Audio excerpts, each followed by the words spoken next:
Welcome to Threaded Lore, where we get stories from all over internet to you. Some are mysterious, some are thrilling, and some will leave you questioning reality. Sit back, listen, and let the stories unfold. I want to start by telling you something about the woman I was before any of this happened. I was not a pushover. I was not naive. I was not someone who missed things. I say this because when I tell you what I let happen over 13 years, I need you to understand it was not stupidity. It was love. And love has a very specific way of making you explain away things you would never explain away for anyone else. My name is Claire. I am 39 years old. And this is the story of the folder. The one I built over 18 months. The one that changed everything. I met Daniel when I was 24. He was 30, confident, the kind of man who made decisions without appearing to think about them.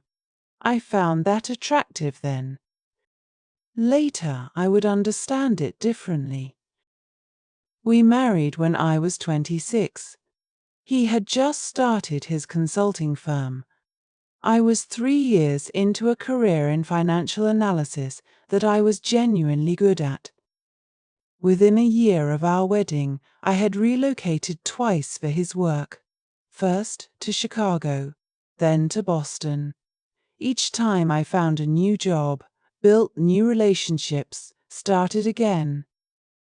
I told myself it was temporary, that we were building something together, that my turn would come. We had 2 children, a boy, then a girl. During both pregnancies, I kept working. During both maternity leaves, Daniel continued building his firm. I came back to work both times to find I had been quietly moved sideways, not fired, just repositioned. The way you move furniture when you want to make space for something else. I told myself it was the industry, that it happened to everyone. I told myself a lot of things over 13 years. The firm grew. Daniel's reputation grew with it. He was asked to speak at conferences. He was profiled in a business magazine. He won an award. At the ceremony, I sat at the table with the other spouses. We smiled. We clapped. We refilled our wine glasses and talked about schools and renovations. I remember looking at Daniel on the stage that night and feeling something I could not name at the time. Not pride, not resentment. Something more like recognition. The recognition that I was watching someone perform a version of himself that I had helped create. And that I was not in that performance at all. The first sign came 18 months before the end. I should say, the first sign I allowed myself to see. I found a message on his laptop. He had left it open on the kitchen counter. I was not looking for anything. The message was from a woman named Rachel. It said she missed him. That was all. 3 words. He came home an hour later, and I did not say anything. Not because I was afraid, not because I did not know what it meant, but because I needed to think. I had spent 13 years making decisions quickly, adapting, adjusting, repositioning. This time I was going to be deliberate. This time I was going to think before I moved. I bought a second phone 2 weeks later. Pay as you go. Cash. I set up a new email account, a name he would not recognize. And I started the folder. I had worked in financial analysis for over a decade. I knew how to read accounts. I knew what money looked like when it was moving somewhere. I knew what it looked like when someone was trying to make it disappear. Daniel's firm had 12 years of financial history, and I had been a signatory on the accounts for most of them. I still had access. He had never thought to remove it. That was the first mistake. Over the next 6 months, I built a picture. Careful, methodical, the same way I had been trained to work. Transfers to an account I did not recognize, small at first, then larger. A company I could not find a record of, registered offshore. Directors I had never heard of. I said nothing. I documented everything. Timestamps, screenshots, transaction references, printed copies kept at my sister's house in a folder labeled Tax 2021. Nobody opens a folder labeled Tax 2021. I called an old colleague named Maria 6 months in. She had moved into forensic accounting after we worked together years ago. I told her I needed advice on a hypothetical. She said she did not do hypotheticals. She said I should come and see her. I sat in her office on a Tuesday afternoon, and I told her what I had found. She asked me 3 questions. How long had I known him? How much access did I currently have? And had I told anyone else? I said 13 years. I said significant access. I said no. She looked at me for a long moment. Then she said, "Do not close any of the accounts. Do not move any money. Do not tell him anything has changed." She said, "Just keep building the file." I said, "How much longer?" She said, "Until you have enough."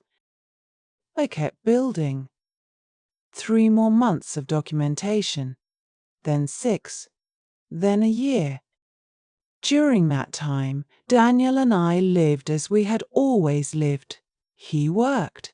I worked. We had dinner with friends. We attended our children's school events. We slept in the same bed. He did not know anything was different. That was the hardest part, not the deception. I had been living with his deception for years. The hardest part was watching him be completely comfortable. Comfortable in a way that told me he had never once worried that I might be paying attention. He had spent 13 years making sure I was occupied, relocations, children, career disruptions. He had kept me busy on purpose. And it had worked, until it had not. He asked for a divorce on a Saturday morning in March. He was very calm about it, very prepared. He said he had been unhappy for a long time. He said he thought it was better for everyone. He said he hoped we could be civil. I asked him if there was someone else. He said that was complicated. I said I understood. He seemed surprised by how calm I was. I could see it in his face. He had prepared for a different version of this conversation. I told him I needed some time to process. He said of course. He was very reasonable about it, very gracious. He went to play golf that afternoon. I called Maria. She said, "How many pages?" I said, 341. She said, "That is enough." The next 3 months were what I had expected. He hired a lawyer quickly, a good one, the kind of lawyer that specializes in making things complicated in ways that benefit the person paying them. Our mutual friends were divided almost immediately. Most of them went with Daniel. He was more visible, more entertaining. He had the dinners and the industry connections and the magazine profile. I had always been the quieter one, the one who organized and supported and adapted, the one you did not notice until she was not there. His lawyer submitted the initial financial disclosure. It listed his business valuation at roughly a third of what I knew it to be. It omitted the offshore account entirely. It listed several debts that I had no record of. I read through it at my kitchen table on a Thursday evening while our children were asleep. Then I made a cup of tea, and I read it again. And then I called my own lawyer and told her we were ready. The mediation was scheduled for a Tuesday. A neutral office, a conference table, pale carpet, a water jug nobody touched. Daniel sat across from me with his lawyer on one side. He looked relaxed. He had been relaxed through all of this. Comfortable. The way a man is comfortable when he believes he has controlled the situation. His lawyer opened. Standard language. A summary of the disclosure. An overview of the proposed settlement. Then she said the words I had been waiting for. She said, "My client has made full and transparent disclosure of all relevant financial assets and liabilities." I looked at Daniel when she said that. He was looking at his lawyer. He did not look at me. My lawyer slid the folder across the table. 341 pages. Printed. Tabbed. Indexed. She said, "My client would like to respond to that." I want to tell you what happened to Daniel's face in that moment. He looked at the folder the way you look at something that should not exist. The way you look at something that cannot be there because you were certain you had made it impossible. His lawyer picked it up. She opened the first tab. She read the first 3 pages. She put it down. She said she needed to speak with her client privately. My lawyer said, "Of course." She did not smile, but I did. Just slightly. Just enough for Daniel to see it. We recessed for 40 minutes. I sat in a side room with my lawyer and drank the water nobody had touched. She asked me how I was feeling. I said calm. She said that was good. When we went back in, Daniel's lawyer asked for a 2-week adjournment to review the documentation. My lawyer said we were prepared to agree to 1 week. His lawyer said 2 weeks was standard. My lawyer said 1 week was our position. We got 1 week. The settlement came in 9 days, not the original proposal. A new one. The business was valued correctly. The offshore account was included in the disclosure. The phantom debts had disappeared.